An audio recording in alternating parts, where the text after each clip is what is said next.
junkyard, where the real ones fight, not foreign code. Beyond the junkyard, no script, no mercy, leave your mark.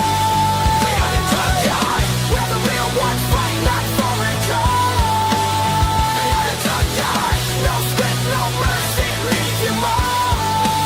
Beyond the junkyard, beyond the junkyard, beyond the junkyard, beyond the junkyard, beyond the junkyard, beyond the junkyard,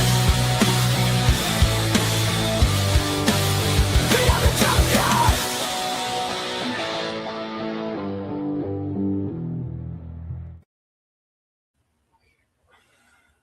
What is up, everybody? Welcome to the Beyond the Junkyard podcast. I am your host, Junkyard James, and with me, as always, on this frigid North Carolina Thursday, my friend Kody Marinara. I don't know where this cold weather came from, my friend, but how you hanging in there in the frigid air? I'm pretty sure I can see my breath right now. Yeah, it's chilly. Carolina weather or North Dakota weather, either way, it needs to go away. This is a little too cold, and I like cold, but it's a little too cold. But we're hanging in here. We're hanging and making on a Thursday night. Some exciting stuff is going on. Debut episode of TNA on AMC is currently happening. Yeah. How are you doing, sir? I'm doing pretty good. We'll talk about the first round of the NFL playoffs here in just a moment, but I might have had to cancel the show if the Buffalo Bills lost on Sunday. But no, we're good. We're good. It's another good week of some pro wrestling action, and we'll dive deep into some of the biggest news there here shortly. But before we dive into any topics, let me get the housekeeping out of the way. I'm popping up the Discord code there, top left of the screen. If you just go ahead and scan that QR code, join the Real Wrestling Community Discord page. The goal there is to build a community that we can talk about sports and wrestling and all of the stuff that we talk about in the live stream, but with you guys on a daily basis instead of just once a week. So the best way to join that community is by scanning that QR code or by clicking the link in the description box on YouTube and then in the show notes if you're listening to the audio version of this. Next thing, if you're watching on YouTube, go ahead and like this video, hit that like button. I'm not sure if you know how the YouTube algorithm works, but they love it when you smash that like button. So go ahead and give us a like. That way it can spread to like-minded viewers as well. Go ahead and subscribe.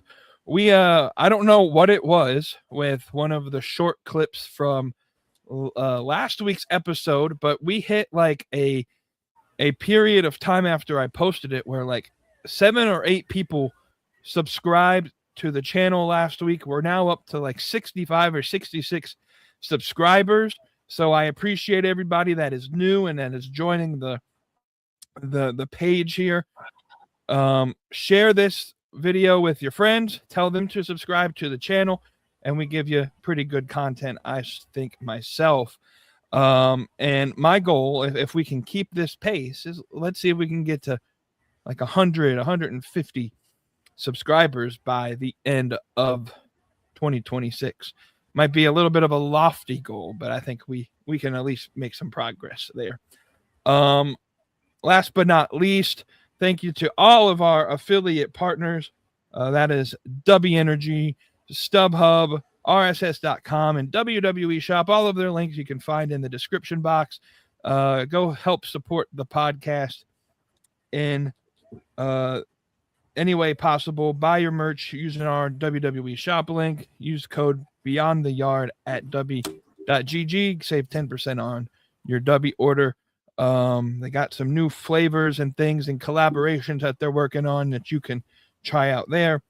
But without further ado, I kind of like starting the show like we did last week, where we just talk a little bit about some non-wrestling content, mostly like NFL or maybe in the future baseball or hockey content. As I said in the Saturday solo episode, the goal on this channel now is not only just to hit people with wrestling content, but I do also like talking about other sports. So we will kind of integrate that at some piece on the show every week going forward. Let's talk about the first round of the NFL playoffs. I thought it was a pretty good week of football, if I say so myself, not only because the Bills won, but most of the games were close, nail biters to the end of the game, and playoff football is always a great time. What was your overall overarching thought of week one, Super Wildcard weekend of the playoffs?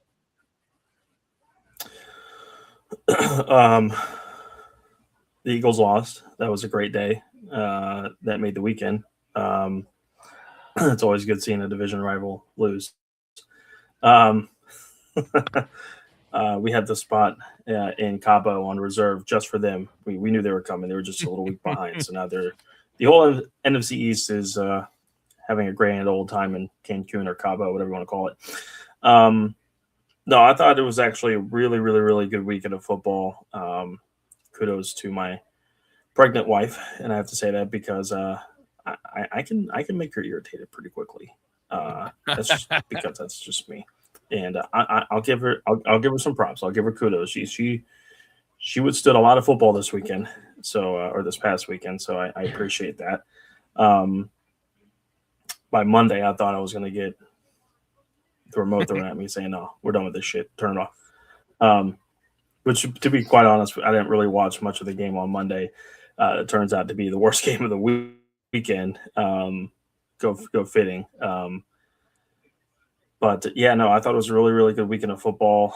Playoff football is some of the best sports you can watch.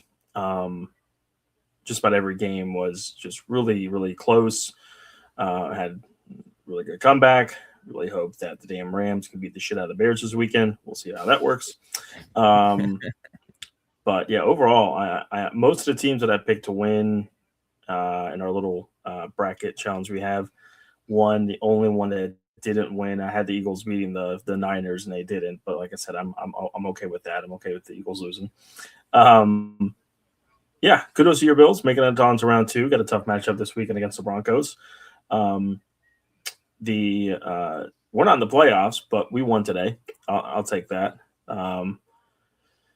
And by that, not because we just released the renderings of our new stadium, but because the Giants announced that John Harbaugh, and I know we're going to get into this in just a second, but this is classic NFC East trying to trump one another. The Cowboys are doing nothing, typical Cowboys. The Eagles choked in the playoffs. Somewhat typical of them from history. And then the Giants tried to trump all that by hiring John Harbaugh late last night. And then we said, no, we're going to trump everybody by saying, hey, look at our brand new shiny new stadium we're going to have in 4 years. Look at this. It's nice. It's brand new. It looks cool. It's cool. So the Commanders are now the leaders in the NFC East as far as good coverage is gone. That'll last for a little bit until something else happens. But yeah, got a really good weekend of football coming up this weekend. NFL playoffs, college football national championship. It'll be a good weekend of football for sure. No, absolutely. No, I agree with you. I thought the week started off really well. I went 6 for 6 in my picks on our bracket challenge, by the way. So, but I also did a 12 play parlay that I ended up cashing out early Saturday night because I don't know what I was thinking because I picked the Bears to win in our bracket challenge. but then on this parlay, I picked the Green Bay Packers to win. So I don't know where I was when I made this pick, but I got all the picks right for the Panthers Rams game. I took the Panthers on spread because I don't know who in their mom thought it was a good idea to say that the Rams are 10.5 point favorites on the road in a playoff game, and the Panthers covered the spread and they scored over whatever the point allotment was. So I got that right, and I was coming down to the end of that Bears game on Saturday, and I was like, I don't know if they're going to hit the over, so I cashed out early, doubled my money, and it was good because the Packers ended up losing. So I cashed out just in time, I guess. But so it was a good Saturday. Sunday, all week leading up to Sunday's game, the media, all of the analysts said the Jacksonville Jaguars were the hottest thing in the world, and they were going to I can't remember what TJ Hootsmanzada said on his show, that they were going to steamroll or whatever the Buffalo Bills. And not only did we prove them wrong, we won. So I just got one thing to say to all of the analysts real quick, if you do so allow me. Fuck you. Please.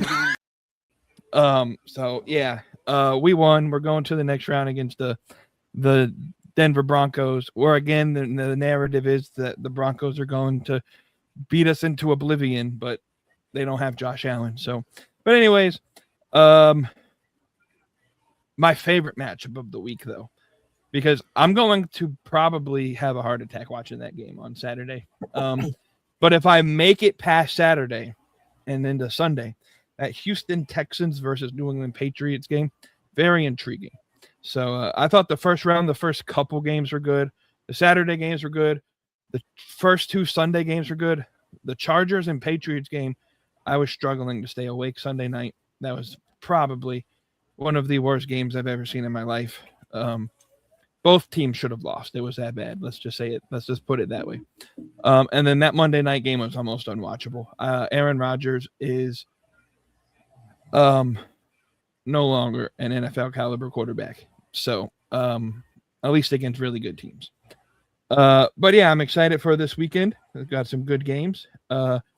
And let's move on to our next topic. Because of how poorly the Pittsburgh Steelers played on Monday night, Mike Tomlin and Steelers ownership mutually agreed to part ways. Mike Tomlin is now no longer the head coach of the Pittsburgh Steelers, and the Steelers are looking for just their fourth head coach in franchise history. If I remember correctly, I think they've only had three coaches throughout their entire history up to this point. Kind of a sad way for Mike Tomlin to go out. He was, for a while there, just the standard of consistency in the NFL. He doesn't have a losing record ever as a Pittsburgh Steelers head coach, but towards the end of his career, a friend of mine gave me this analogy, so I'll give him credit here. He became the Jeff Fisher of the NFL. Never really bad, but never really good. Just kind of the definition of a mid head coach in the NFL. And it obviously showed against Houston that they really weren't that good of a football team. Your thoughts on the maybe somewhat surprising departure of Mike Tomlin? I think we all saw it kind of coming from the last couple of years. It's amazing how he went 19 straight seasons coaching the Steelers, never once had a losing record. I think any fan of any team would want that kind of consistency to that level. Even if you did lose a bunch of playoff games in the first round, if you sprinkle in everything that happened in the 19 years that happened, multiple AFC championship games, a couple trips to the Super Bowl, winning a Super Bowl, I would gladly take that in a heartbeat. I think the time was just time, and I think that the mid to late 2000s, after Bill Cowher turned it over to Tomlin. Tomlin was a really good head coach, but he inherited a super strong roster, evident that 2005 Super Bowl championship team. And then making it again in 2010, still had a really, really good team. Just came up short to the Packers in that year. And then I think they made it to one more AFC championship game after that, losing to the Patriots in 2015, I think. So from like the late 2000s to the middle stages of the 2010s, the Steelers were one of the top franchises in the NFL, along with the Patriots. And still, even without, having a completely different roster, having to go through the later stages of Ben Roethlisberger's career, having to go through the different kind of quarterbacks they've had over the last 4 or 5 seasons, still came out with winning records, making it to the playoffs, losing in the first round. But just the fact that with the kind of roster turnover that he had, aging players, just inconsistency at quarterback and all that stuff, to still say I never had a losing record, made it to the playoffs most of the time. And again, yes, losing the first round, but still having that kind of consistency on that front is pretty special, pretty unique, pretty rare. But it'll be interesting to see what happens with Tomlin, if he wants to continue coaching, if he wants to kind of take the next year off and do TV. I think multiple networks have kind of passed along contracts, or at least wanted to get into a bidding war to have him on their network. So, and I think he said he's had the interest of wanting to be in television. So it'll be interesting to see what happens with Tomlin going forward. Maybe he does take a year off and maybe gets back into coaching the following year. I'm not sure, but it'll be also interesting to see now what happens to the Steelers. Obviously, they've got a lot of questions on the roster, but that is if I were if I was a head coach or a coach of some sort looking to be a head coach in any of these organizations, obviously the Steelers with their lineage and their history, that'd be at the forefront of job opportunities. But at the same time, a pretty tall task and a pretty big shoes to be filling with having 3 coaches over the last 50 seasons. It's almost hard to say my goal is to make it 19, 20 years, but I think the goal is just to make it through 1 year and just see what happens. It'll be interesting to see what happens on both parties going forward here from here on out. Yeah. For Mike Tomlin, I think the biggest thing that he brought to that Steelers organization that I don't know how the next guy will be able to fill these shoes is just the culture he brought to the locker room. You had people like crazy people like Antonio Brown who were saying that he was a father figure to him. Apparently when he announced to the team that he was stepping down, like Aaron Rodgers started crying, apparently, is the report that came out today. He was just one of those, like a guy that really cared about you on a personal level and not just the coach, and he wasn't available outside of the game. So whatever happens to Tomlin, it'll be interesting to see, but hey, look, if Sean McDermott gets fired, I'll be cool with you being the new head coach of the Buffalo Bills. I mean, no. Real quick, DJ Wavy D is in the comment section saying if Mike McDaniel, former Dolphins head coach, was smart, he would come to the Eagles offensive coordinator position.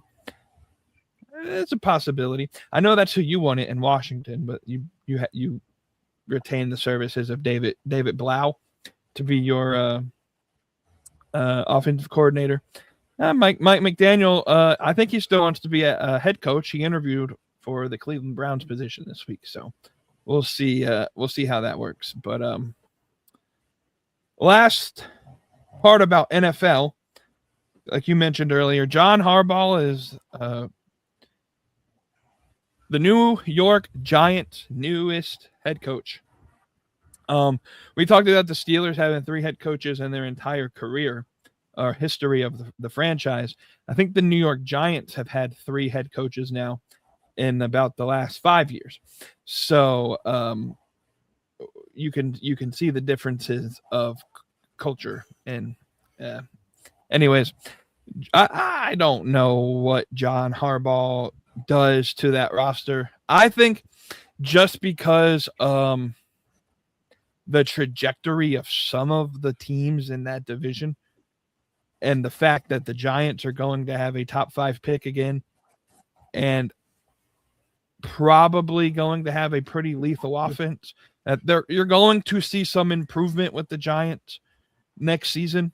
But does John Harbaugh, again, I don't know if you saw his contract, 5 years, upwards to $100 million to coach this team. Does he really add anything that like Brian Daboll didn't bring to the team? Like that contract number is absolutely ridiculous, and for a coach that might be one of the worst time managers of all NFL head coaches.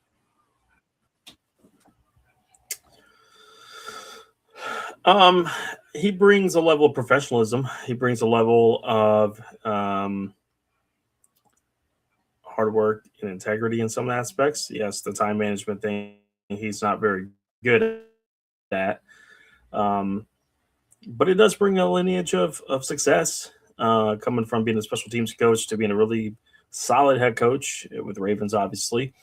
I think the Giants needed somebody to kind of put the wheels back on the cart. Daboll, I just don't think he was a good fit for the Giants to begin with. Now, as much as I don't like the Giants because we're in our division, I do have to say that they've got probably one of the best talent-wise defenses in the league. It's just a matter of how can they showcase their talent on the field. It's kind of reminiscent to when Washington had 4 former first-round picks on the defensive line with Montez Sweat, Chase Young, John Allen, and Deron Payne. And it's like, how can we not be a dominant defense with such a stacked, what we thought, stacked D-line? But it doesn't always matter where you're picked at, what kind of talent you have. It's a matter of the players, the scheme, the coach, and how everything works together. So I think that if they can get somebody to kind of gel that defense together, they got some pieces on offense they've still got to work on and build up that roster on that side of the ball. But if they were to get that stuff figured out, Jackson Dart doesn't, go out there and play career suicide every time he plays on the field. Giants could be a low-key, pretty dangerous team next year. Of course, like I said, just depends on how everything gels and how Harbaugh would fit into the scheme and or how Harbaugh fits into all of this. But I wouldn't sleep on the Giants, but I'm interested to see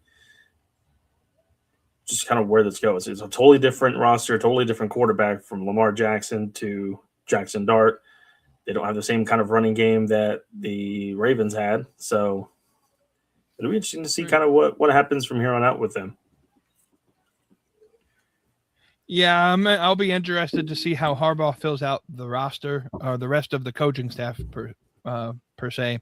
Rumors have it he may bring in Todd Monken from the Ravens to be the OC there. That offense, I know you mentioned the defense, but that offense, they got some weapons if they stay healthy. Jackson Dart, Cam Scattaboo, Malik Neighbor should be coming back from injury. So they just got to fill in a couple pieces, maybe shore up that offensive line a little bit. And like you said, the defense on paper, at least, isn't terrible. It's probably a top 7 to 10 defense in the league if they play according to their potential. I mean, you have probably the next version of Lawrence Taylor on your team, so and Abdul Carter, but it'll be interesting to see how the Giants do. It wouldn't surprise me if they pull a Jacksonville or a New England just because of the ease of the schedule that they'll have next year, and they win like 10 or 11 games. just because of how easy their schedule is next year. So we'll see how it goes and how John Harbaugh fits into New York, and that's next year's problems. Let's transition just a bit to college football. I don't know. College football to me is almost pro football at this point with NIL and the transfer portal and all of this mess that's going on right now. And so, question I want to bring, and then comment below if you're watching. If you were in charge of college football, how would you fix the issues surrounding the transfer portal and NIL as a general rule? How would you fix those issues to make it so that college football doesn't essentially get turned into Division II NFL?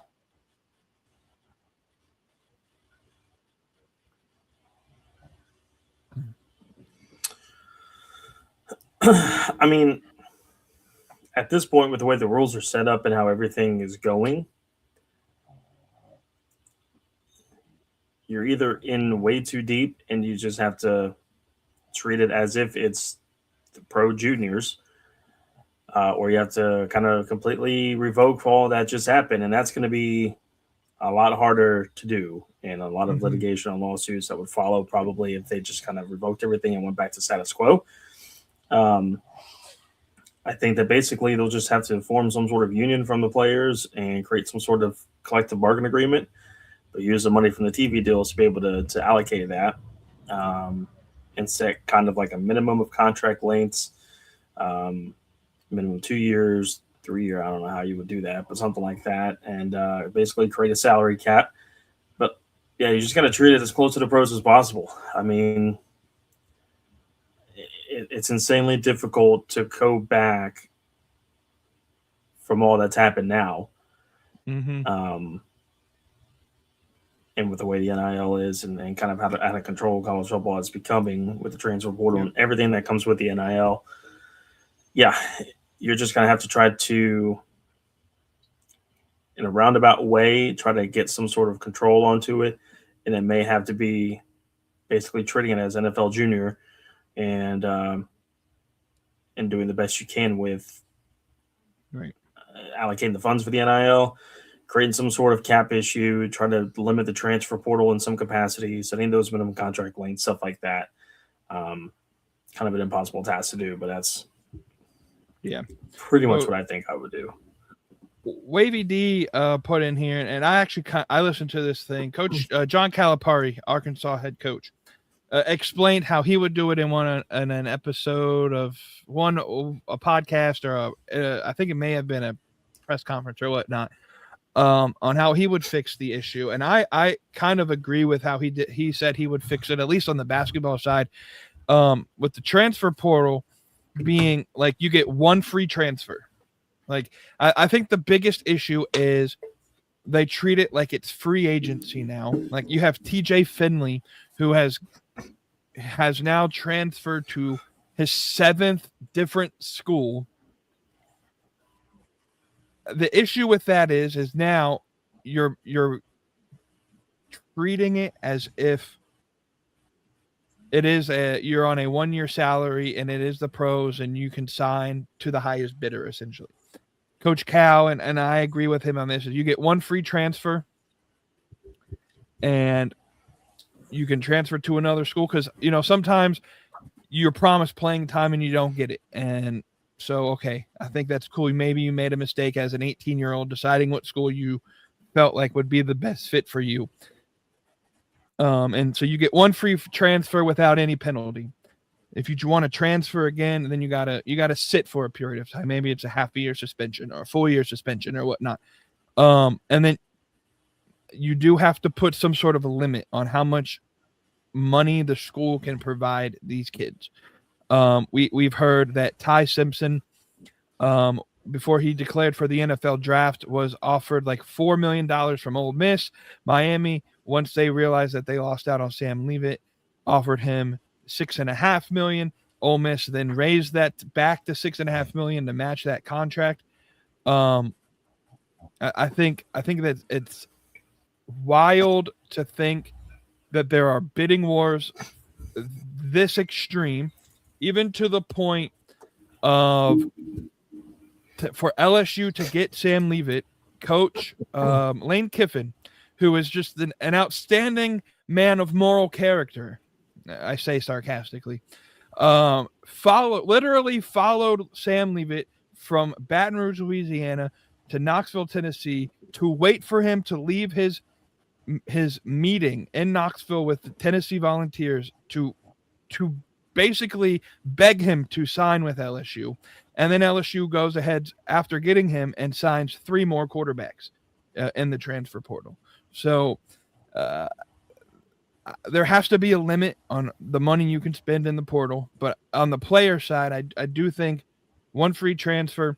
And I would even add the extra caveat as you can only transfer your after your freshman and sophomore year. So once you're an upperclassman, you're where you're at. You shouldn't be able to just take all these injury red shirts and hop from school to school to school every single year. I think it, and that's any sport.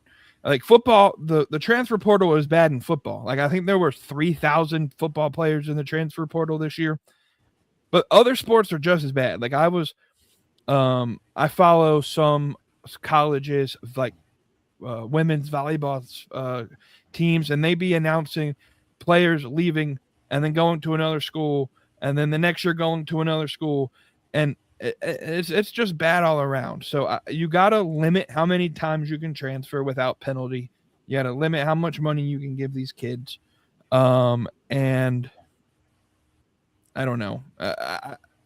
I'm all for paying these kids to their fair share, but it's gone too far, and I need Nick Saban to fix it because he might be the only person that can fix it. Wavy D says, only thing I can think of is the NIL money gets frozen in a bank account that the player cannot access the money until they graduate or give up their eligibility. I'd be okay with that. I'd be okay with the money being put in like a trust fund or some sort of account that they only get once they graduate. I'd be cool with that. Something has to give because it's almost become the Wild West. And so, anyways, what everybody came here for the most part, is our wrestling opinions. So we've talked enough about football. Let's go into wrestling. We'll transfer into our mid-card meltdown segment this week. Was there anything? There wasn't a whole lot of wrestling news that I saw, but was there anything that kind of grinded your gears a little bit in the wrestling world, or maybe if not, maybe in some other form of the world this week that you just want to rant real quick on the podcast? Well, before I get to that, I don't know if anybody else is kind of following along with watching TNA. I just happened to put it on just a second ago, and looks like Daria Ray, formerly known as Sonya Deville, is debuted in TNA. So that's interesting. Really, the only thing that kind of grinded my gears that I really to think of over the last week in the wrestling business is the title change that we got this past Friday night on SmackDown. Drew McIntyre defeating Cody Rhodes, I guess if you want to call it defeating, in the best 2 out of 3 stages of hell to win the undisputed WWE Championship. I just do not like giving away a world championship title change on television. And every company is guilty of this. This is not a WWE thing. TNA has done this. AEW has switched the world title on Dynamite. Obviously, WWE has done it. WCW has done it. I mean, I understand that we have to captivate the audience, keep them intrigued, give them something like, oh, wow, this really can happen on any given week. I get it. But to me, it's just, you save those moments for really, really big moments. You try to captivate your audience to tuning into the big show, PLE, pay-per-view, whatever you want to call it. And when you give away a world title change on free television, in my opinion, it gives the illusion that, well, I no longer need to watch the PLEs. I no longer need to buy this pay-per-view. I no longer need to do any of this. I can just tune in on a Friday night, on a random Friday night, on any given month. I can see a world title change. And in theory, I guess that's part of the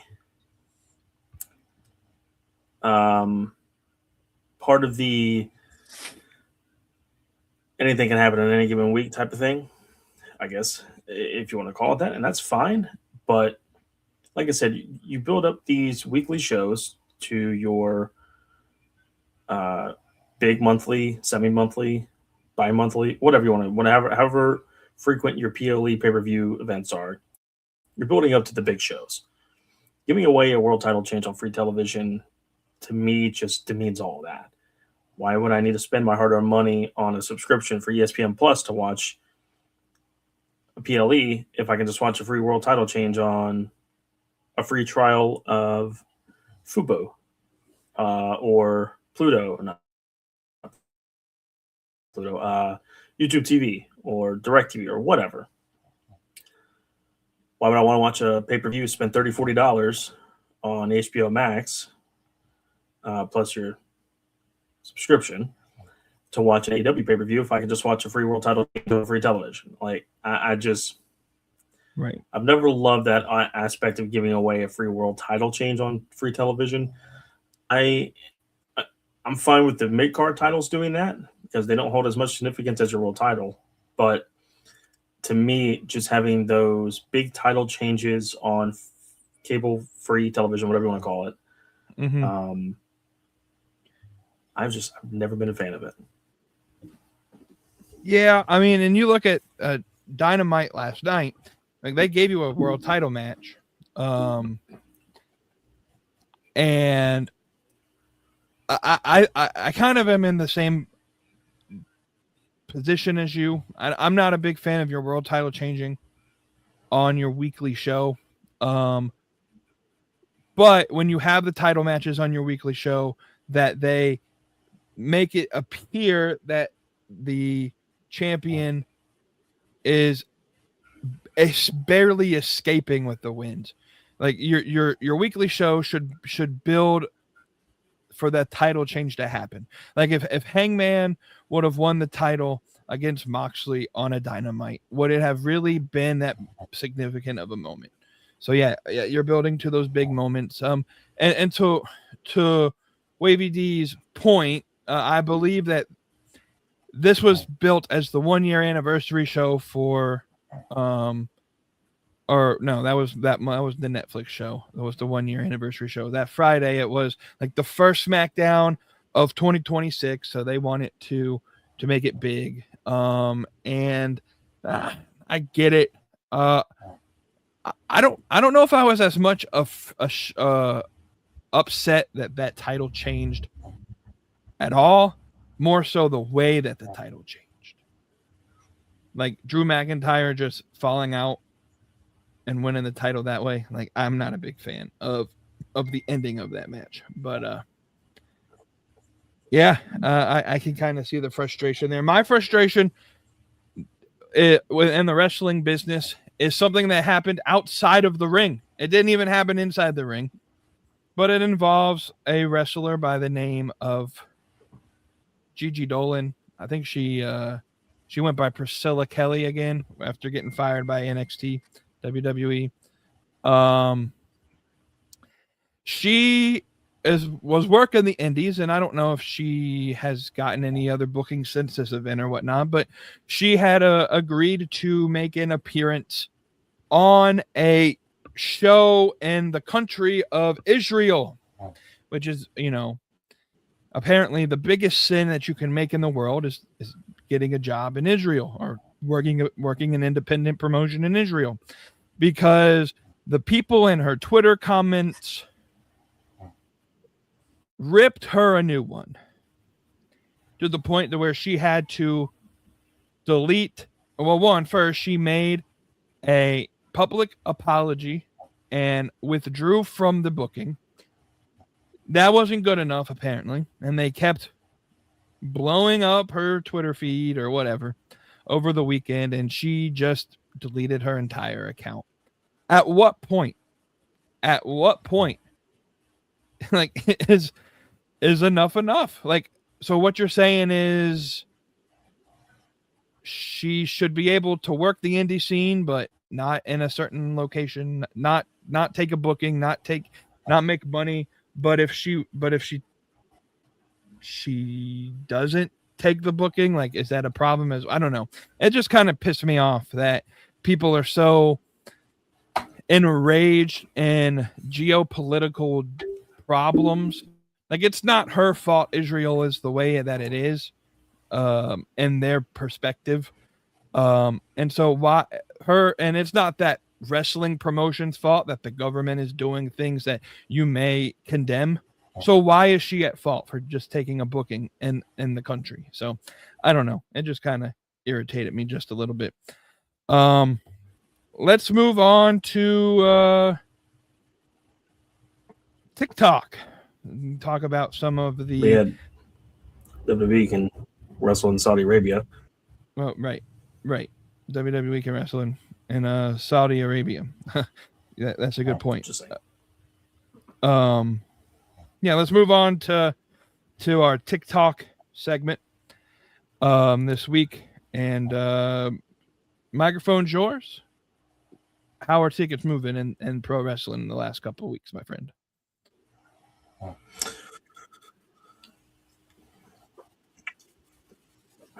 So, because of the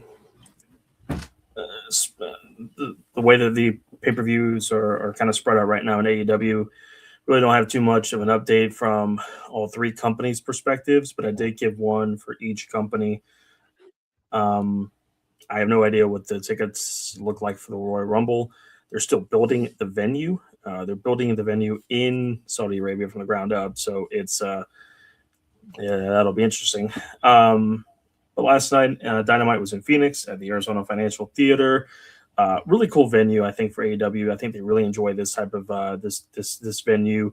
The theater look is unique and it's different and it looks cool, especially when it's got a pretty good crowd. And last night they had a pretty good crowd. They drew 3,246, which is up 313 from the last time they were there, which was also Dynamite February 19th of last year. So good to see a positive movement in the same arena a year apart. And had a pretty good show last night in general for Dynamite. One thing I want to bring up is that All in London is late August at Wembley Stadium, of course. Tickets have not gone on sale yet. I remember the first time they went to Wembley Stadium, they had the pre-sale, I think, in early December, and the general on sale was in early January. I don't really remember what the tickets pre-sale and on-sale date was like for the following year in Wembley, but I think it's just kind of odd that we're midway through January, we're 7 months away from the show, and we haven't sold open-up tickets yet. I wonder if it's because WWE is currently in Europe doing their European tour, which seems like WWE is going to Europe quite often here recently. Maybe that's just me. But I guess maybe because of the fact that WWE is currently in Europe, that maybe they're holding off on doing any sort of ticket sales because people are gonna buy tickets to watch WWE. So maybe they're just trying to hold off on opening the tickets up for that so people can kind of go to these shows and then maybe save up a little bit and then be ready for All in London. I'm not sure. I just found that interesting. We'll do a WWE show here We're going to look at a show that is actually going to be pretty close to both you and I here in Charlotte. It's a SmackDown at the Spectrum Center happening 3 weeks from tomorrow, February 6th, 2026. Currently, as of yesterday afternoon, they've got 6,874 tickets sold. The last time that they were in Spectrum Center was Raw last year, and they are a little over 7,740 tickets down from that Raw. Still 21 days ago. I'm sure they'll get over 10,000, but got some work to do to match the total from last year's Raw in Charlotte. And last one we are going to look at is the TNA Impact that is currently airing on AMC. The first Impact on AMC is happening at the Curtis Caldwell Center in Garland, Texas. As of 2 hours ago, the current tickets allotted was 2,768. That was 854 down from the last time they were there, which was January 21st of 2025. And for Genesis, the pay-per-view they had 3,622 paid. I'm sure they're going to be pretty close to that number when all said is done, but we'll see kind of for that and see where they end up with that. But yeah, that's what I got for TikTok. Question. Do you know what happened? Speaking of TNA, do you know what happened on this day 20 years ago?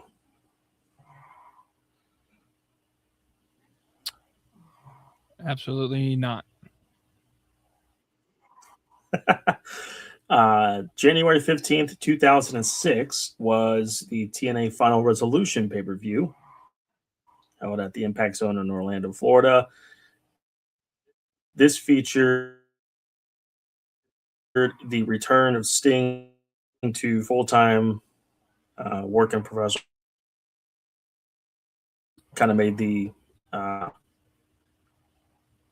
surprise-ish return the month 4 in December of 2005 at Turning Point, but this was his in-ring debut or return at Final Resolution. Do you know what the match was that he returned full-time to professional wrestling at Final Resolution 2006? No. No idea.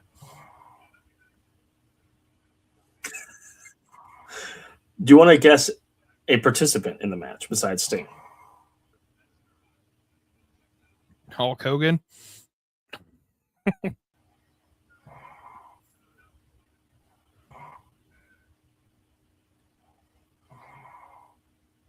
I don't know.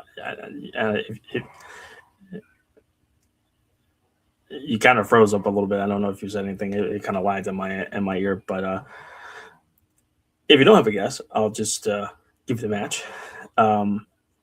It was a tag team match. Sting and Christian Cage versus Jeff Jarrett and Monty Brown. Just a little bit of wrestling history for the day. Okay. Would have never guessed that, to be honest with you. You could have given me an hour and a half, and I still would have never picked that to be the. Anyways, let me see. All right, we're going to transfer over to some AEW news here, and we got some breaking news from our guy, Mr. Beatley here. Elena Black, formerly known as Cora Jade, has made her debut in the Impact Zone, which doesn't. I could have predicted that. They'll all be back to WWE in about 6 months. Anyways, mark my word on it. No, we were going to actually talk about some of the free agency market here. Wavy D also had to comment and say that wrestling free agency is going wild, and it is. But let me set up the picture here, because the big news is AEW wrestler Will Hobbs is on his way out of the company. He finished up his last appearance on the taped version of Collision, I believe, last night. I believe they were fighting for the trios title, and I'm assuming then that the Ops are going to drop the belt, but I haven't. Maybe not. Maybe they'll put Hook in his spot. I don't know. But Will Hobbs is out, and I put on social media this morning kind of my understanding of AEW's system. And that system is, I call it that they have a policy of the revolving door, meaning Tony Khan will give independent wrestlers an opportunity to come in and make a name for themselves in AEW. And if they can't cut it out during their time in the company, then they work their contract and then they're free to leave. And it's like you come in and come out like it's a revolving door. Because the next their replacement, Tony Khan will hire somebody the next day to fill that spot. You think of 2026, Tony Khan has already signed the following wrestlers: Jake something, which is now going by Jake or Jack Doyle. I think it's Jack Doyle. I'm not 100% sure. The Rascals were announced last night. Yeah. Mascara Dorada, Persephone, Andrade, Maya World, and Heian, all signed in 2026 by Tony Khan. And so Will Hobbs is the first of what I will assume many AEW wrestlers who have had plenty of opportunities in AEW to make a name for themselves. And just as AEW has the forbidden door, they also work with a revolving door.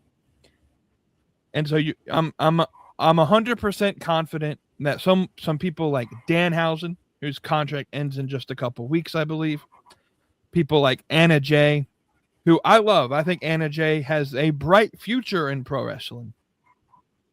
I think she'll leave the company and she'll be able to see if the grass is greener on the other side. Danhausen the same. Will Hobbs the same. I actually think Will Hobbs will do better in WWE than he can do in AEW, simply because WWE puts more emphasis on physical appearance than AEW does, and I think Will Hobbs can be NXT's next Obafemi, just this big, strong, muscular monster, and he can step in day one and be a big part of NXT. But your overall, I guess, reaction to the idea that Will Hobbs is essentially on his way out at AEW?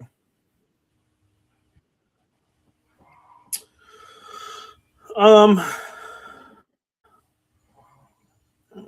a little sad by it. I think Will Hobbs has got unbelievable potential. His promo work is his weak suit.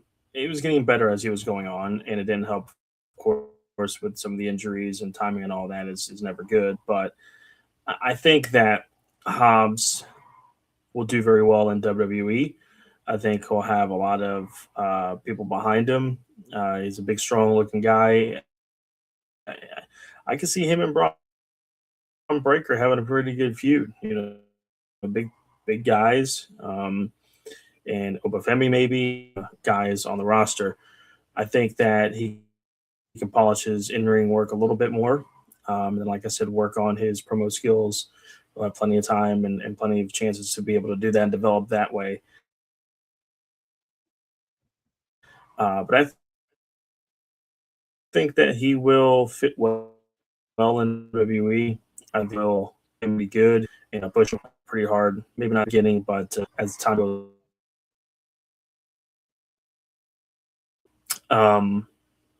So yeah, I expect other people, maybe like Anna Jay and some of the others, I'm not sure. It just they need a little bit more developing into either a character in ring work, promos. Like they're a little bit more. They're going to need a little more developed a little. But yeah, I think Will. He should do really well in WWE. I think he will. As for the guys and gals that are coming to AEW, I think that there's some really good opportunities there. I think it's a really good blend of the women's division plus the men's division. The Rascals in AEW is going to be interesting to see how they do.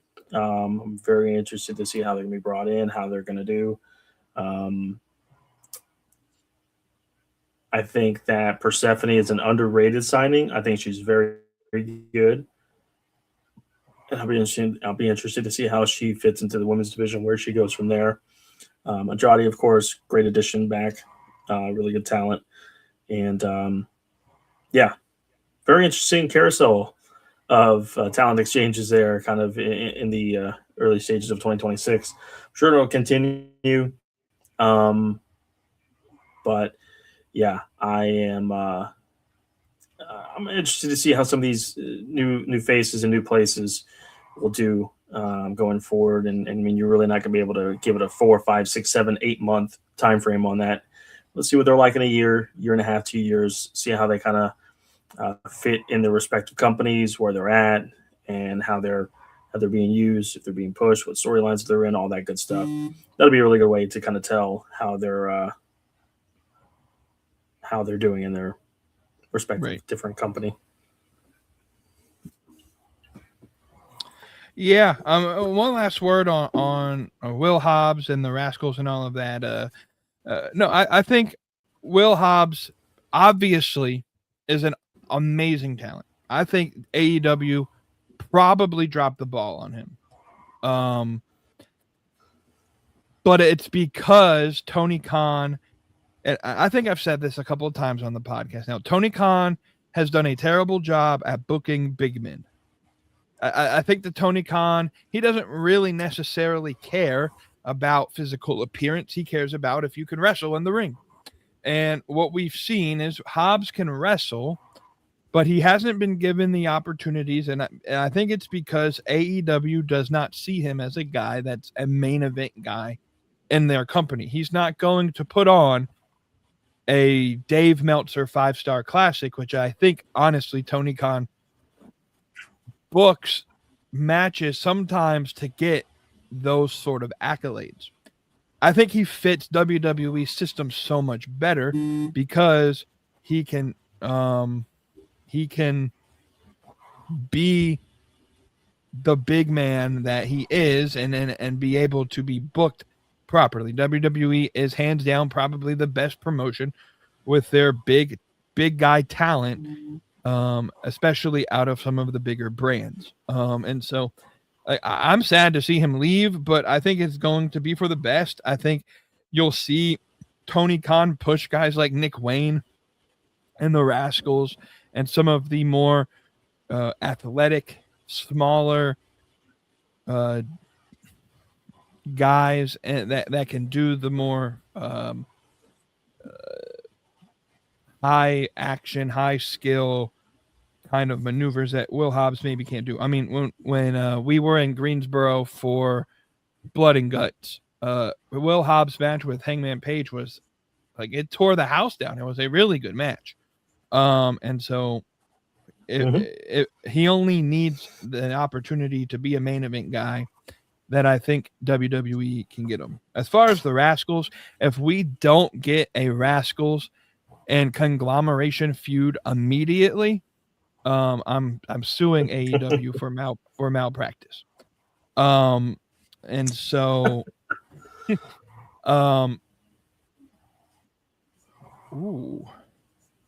I just got a breaking news from Fightful Select.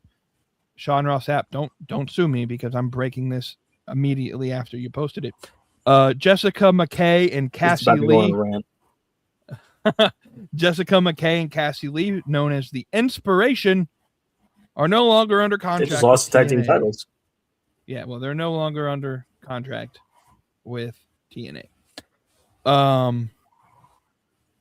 So wonder where they're. Maybe they're on their way back to WWE. Maybe they're on their way to AEW. We got a tag division, ladies, that we need some tag teams in. Anyways, last now would be the best time to join AEW. Jesus, we need more of those. Right. All right, last bit of AEW news. We saw on Dynamite last night.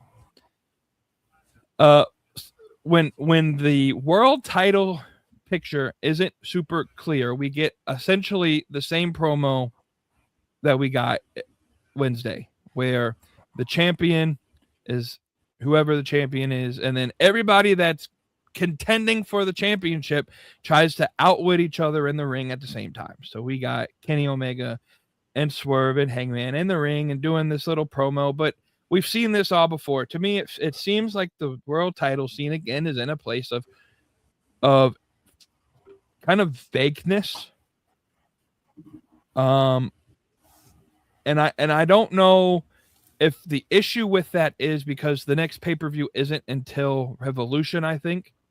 And so there's really not a big show for them to build the world title feud with at this point. It just seems kind of vague. And I don't know. I feel like MJF should not be fighting random people on a Wednesday night. He should be, verbally assaulting somebody who's going to challenge him for the title at some point in time. Kenny Omega wants to climb his way up the ranks. And so it often feels like I've said earlier, that Kenny Omega and Will Ospreay is going to be the match at in London at All In, and so they just got to get there. But the problem is how are we getting there? They haven't told us a whole lot. It's super vague. Am I crazy for thinking that way, or am I not seeing the big picture?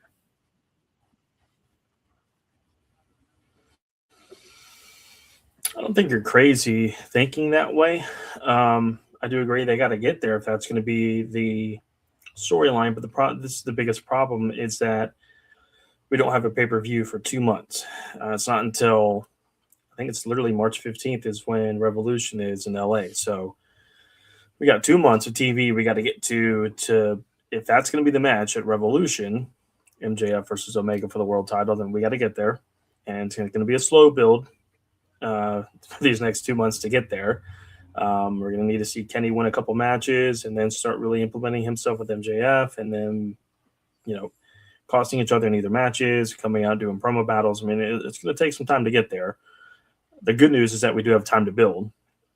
Right. The bad news is that we've also got Swerve and Hangman in the mix as well, but they seem to be more so going after Joe. So that's going to be interesting to see if we either get a 4-way at Revolution, a 5-way at Revolution, or if it's just going to be Omega versus MJF. I don't want a 4-way. I don't want a 5-way. I don't even want a triple threat. I'd rather just be a one-on-one. But it's good to have. I mean, when you have a world title, this should be obviously just about everybody who's a singles wrestler. That should be the goal, is to go after the world title.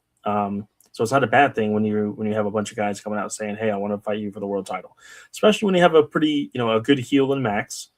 Everybody hates him. Everybody wants to fight him. Everybody wants to beat him up. And especially when he's a world champion, they want to take it off of him. But you got to mold that story to make sense as to whoever's going to be the challenger. I understand why Bandito got the world title shot last night, won the Dynamite Diamond Ring, which we still never, as far as I know, got a real explanation as to why MJF didn't compete in the Battle Royal, why he still has the Dynamite Diamond Ring, and how Bandito just wins one. It's like, they really if we did, I didn't hear it, I didn't catch it. It just was weird how that whole thing was set up. AEW kind of dropped the ball for sure on that part. Regardless, we know why Bandito got the world title shot. That happened. MJF won, fine, whatever. So now we have 2 months to build. I think they'll probably do some sort of world title match at Grand Slam Australia in a month. I don't know if it would be fatal 4-way there, 5-way there, or what. I think we'll get a world title shot of some capacity during the Australian show. So we'll see. Got some time to build for Grand Slam Australia. We got time to build for Revolution. It's just a matter of capitalizing on the time. Time is on AEW side to build these stories.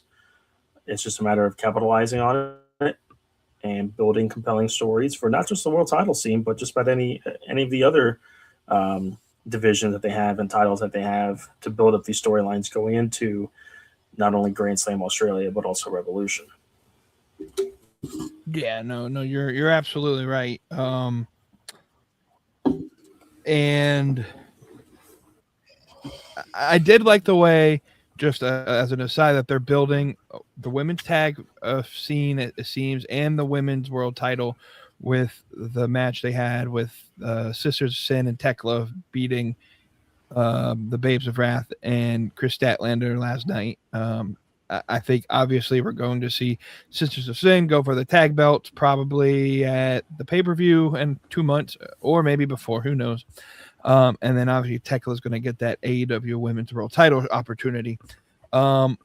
It's going to be an interesting time, and what I can say is Tony Khan, once he gets booking, once he gets heating up, usually the stories are really good coming towards the end, heading towards the pay-per-view.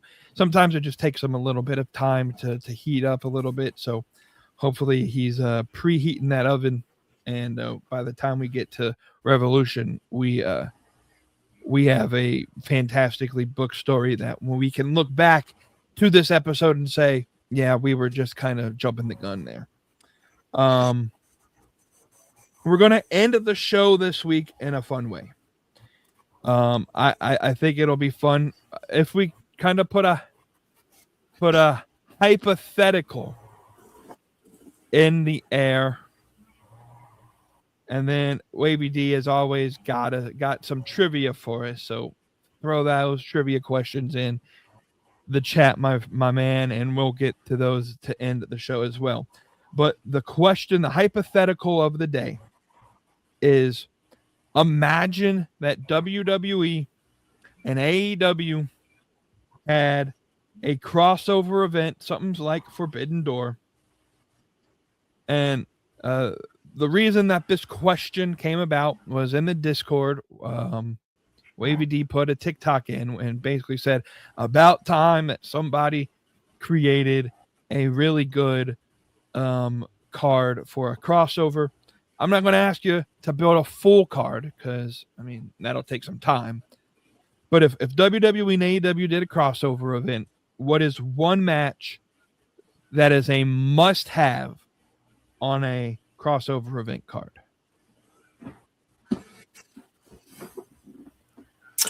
I had some time to think about this, and I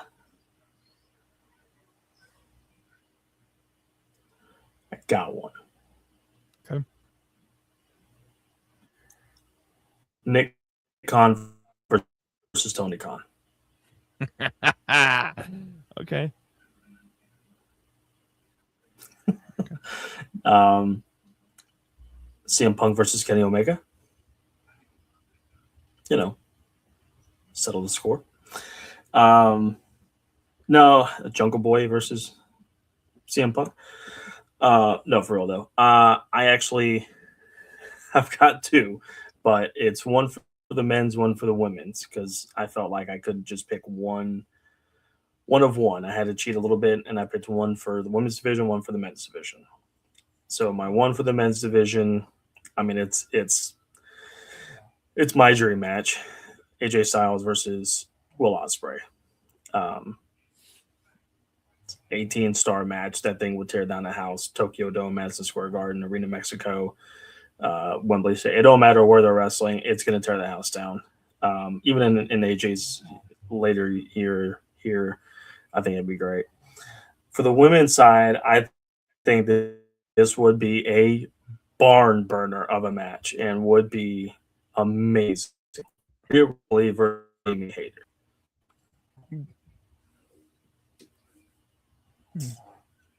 Okay. Alrighty. I like you, when I thought of this question on my way to work this morning, had some time to think in my car this morning on my drive, and I I was like, oh, we could do Jack Perry versus CM Punk. That would be funny. It's just, but I actually thought about it for a minute. And what is AEW's tagline? We're the best wrestle. And what is WWE always saying that they are? Entertainment. And so, to me, if we did this crossover, we would have AEW bring the best wrestler they have, and WWE would bring their best sports entertainer that they have. And we will see who really is the best of the best in the squared circle. And so for me, for the men, I was like you as well. I had the men. I had one for the men and one for the women. For the men, Will Ospreay takes on Logan Paul. And for the women, we would have Mercedes Moné take on Jade Cargill, because the whole beef that they would have was Moné can say that she is now the longest reigning TBS champion, and Jade Cargill can say that she is a far and above better than the TBS champion now that she's in WWE.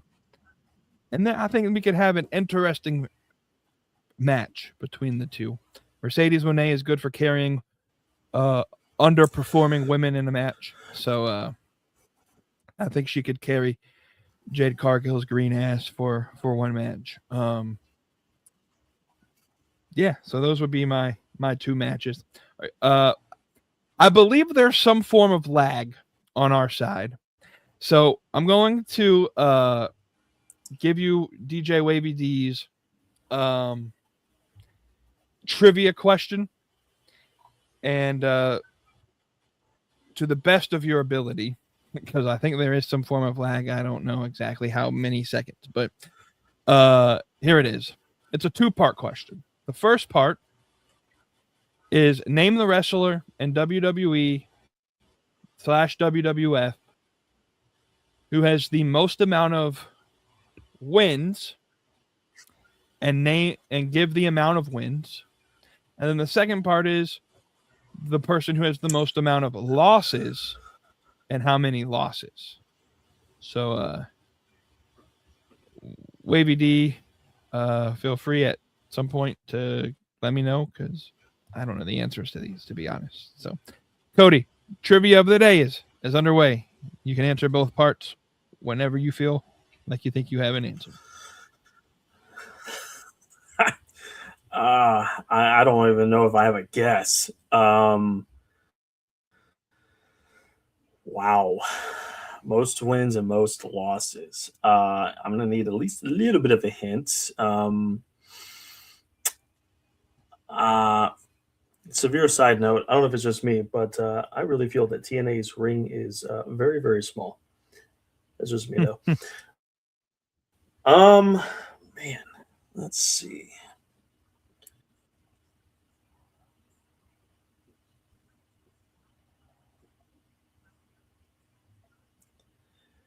Let's see. I mean, this could be a question that goes way, way back, like Bob Backlund, Hulk Hogan, San Martino, those kind of days. Most losses, man. Yeah. See the wrestler obtained 99% of wins before it resigned WWE. All right, that helps slightly. Let's see.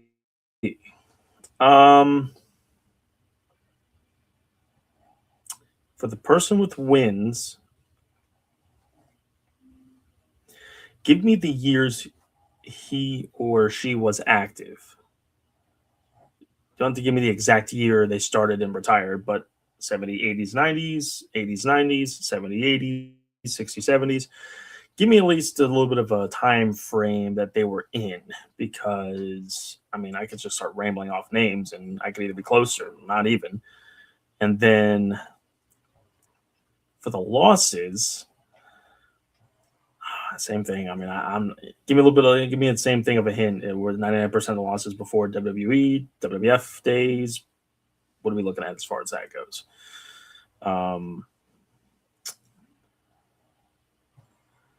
He's a future Hall of Famer still with the company. He is the loser. You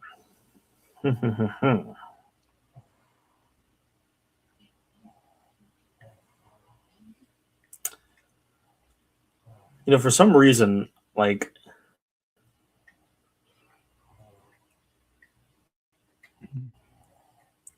R-Truth comes to mind.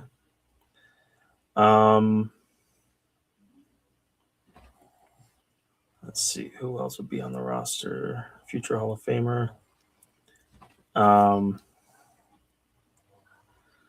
Let's see. 80s to 90s for his actual career. No, I assume that's for the winner. I'm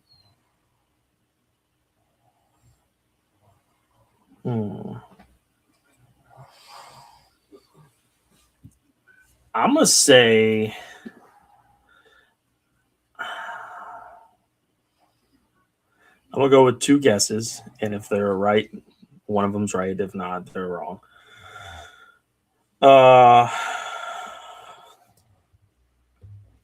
It's the last real year for the winner.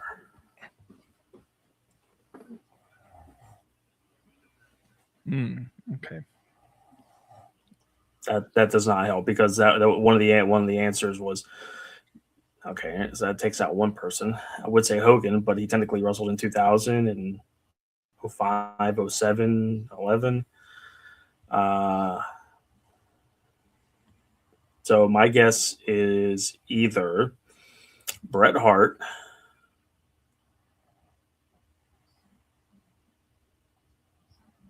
or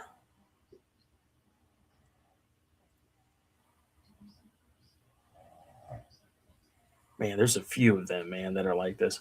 All right, three guesses. And if they're wrong, they're wrong. Bret Hart or Roddy Piper or Randy Savage for the winner.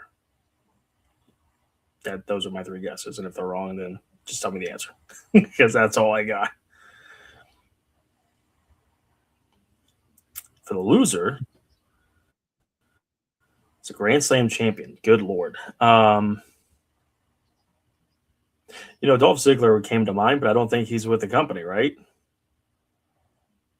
No, he's not.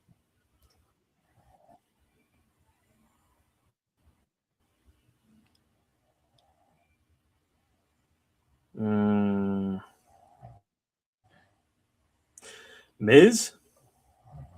That's my guess, is Miz. So winner's one of three guesses. And the loser, the only one I really got, is Miz. I don't know who else I could really put in that category. To be honest with you, R-Truth was going to be one of my guesses, but he's not a great. Hey, look at that, Bret Hart. Okay, all right. So I got one out of the two. And yeah, the Miz was my second guess. I don't know if it's wrong. It's wrong. 1,800 wins. Good God, it's a lot of wins.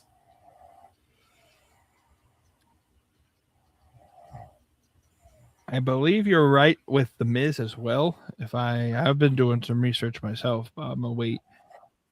He says the loser has 1,200 losses, and it is the Miz. All right. So we got him. It took about 20 minutes, but we got there. All right, Wavy D, you're going to be our trivia guy for the rest of the history of this podcast. So that was fun. That's about all we got on this podcast.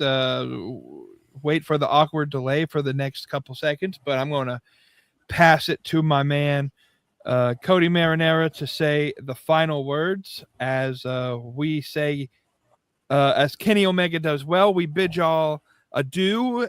So goodbye and good night. Bang. Final words. It's hard to top that. I mean, that should have been the end of the show right there. I don't know if Kenny likes any type of sauce. I certainly do, but I imagine good old Canadian boy has got to like some sort of sauce in some capacity. So just like last week, you got playoff action with the NFL happening. The national championship game is happening this upcoming Monday, I believe. Got a whole lot of sports on this weekend as well. Good wrestling is going to be happening too, between Friday and, of course, Monday and Saturday with Collision, all the above. So now, especially this weekend down here, and I'm sure in the Midwest and the Northeast, a lot of cold weather coming through. So what you got to do is, this is perfect,